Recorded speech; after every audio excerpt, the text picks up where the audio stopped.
Őszintén. Miért vagytok egyedül? Hú, Hát, őszintén félek szerelmesnek lenni, mert már nagyon sokszor vertek át. nem tudom, hamar elvesztem az érdeklődésem. Hát, akkor ez nem hangzik egy túl jó meccsnek számunkra. Szerintem ez a férfinői természetből is fakad. Hát, ez elég szexistának hangzik. Ja. Húha. Ha megcsalnak, meg tudsz bocsátani? Hát, őszintén nagyon félek szerelmesnek lenni, mert félek a sok csalódástól. Nem, azonnal repül. Hát, ez attól függ, hogyha nagyon mély a kapcsolat köztünk, és megvan az ikerláng, akkor szerintem bármit át lehet vészelni. Bár te hiszel az ilyen ikerlány meg ilyenekbe? Persze, hogy hiszek, mindenkinek megvan a lelkitársa, én már csak őt keresem. Jó, ne haragudj, de nagyon kövegyek az ilyen spiritet lányok, te engedjük el ezt szerintem. Ez lehet nehezebb lesz, mint gondoltam.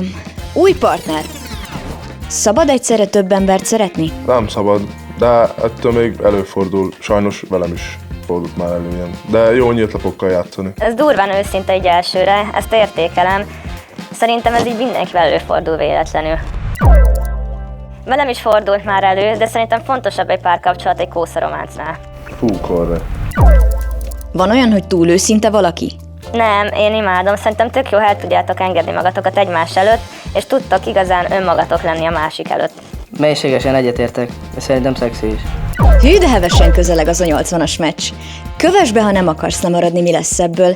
Ha pedig te is kipróbálnád, milyen így találkozni valakivel, töltsd le a Likner appot.